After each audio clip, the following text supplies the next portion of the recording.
Cheap Ass Tuesday's never been sweeter. Cheapest petrol in 6 months. But in just over 4 weeks, the government will reinstate the full excise and prices will rise overnight by 22 cents a litre. Ouch. Plus whatever fat is inevitably put on top by big oil, which is great news for Ampol. Not so much for you and me, because it will probably trigger a new price cycle, which is a euphemism for institutionalised rip-off, as fuel companies follow the leader at the Bowser. It'll happen sure as night follows day. We know that night will follow day. The question WA's MPs are about to be asked is when.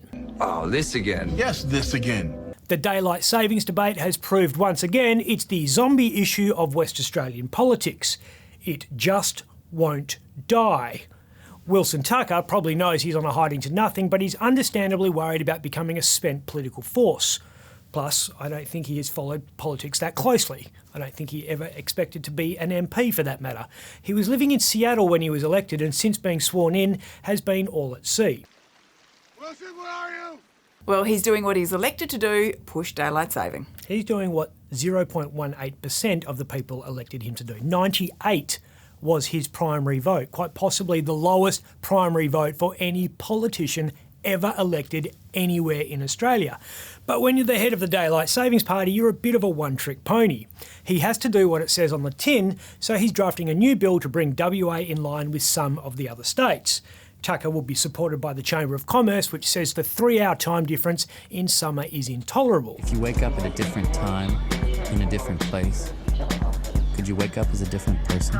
And he'll have Perth stockbrokers in his corner as well. They can't do as much coke at night because the market opens at 7 a.m. Western time, not 8, and they need to set their alarms earlier. That's good for me.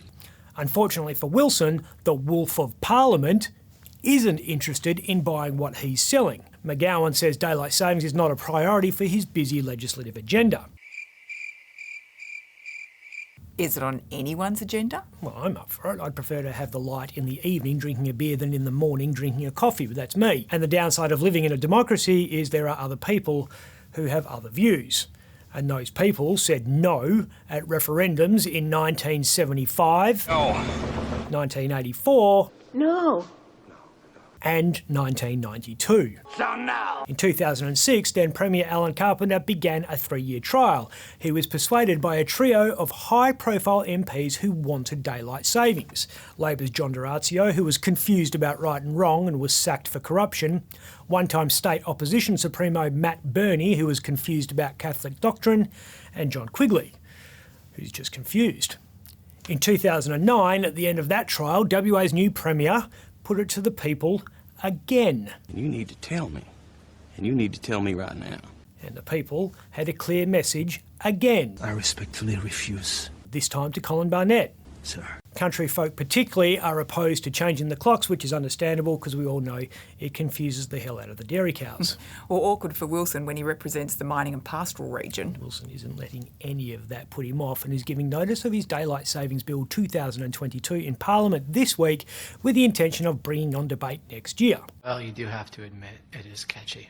Well, daylight savings isn't the only political zombie doing the rounds. No, Wilson isn't alone in putting up a headline-grabbing proposal he knows will go nowhere.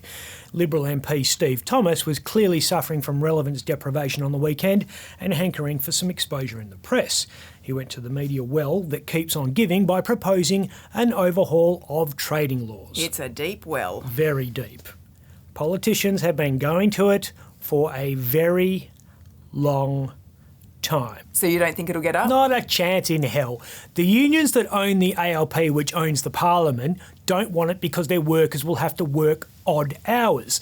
The state opposition, that's the Nats, remember, don't want it because they say it entrenches the control of the big supermarkets who use that power to screw over farmers. Thomas, like Tucker, knows this, but he's throwing his Hail Mary pass out there to keep some of the spotlight on him. Well, poor old Scomo would love to be out of the spotlight. Albo's dragging him out of the Shire and back onto centre stage, and the PM's putting the fight back into politics while he does it. Mr Morrison's behaviour was extraordinary, undermined our parliamentary democracy, and he does need to be held to account for it. Well, it's not personal. We don't do personal politics anymore. I want to seek our common purpose and promote unity and optimism, not fear and division. But it'll be back, just like fuel cycles, trading hours and daylight savings. I'm Ben Harvey. For more update, click the subscribe button below.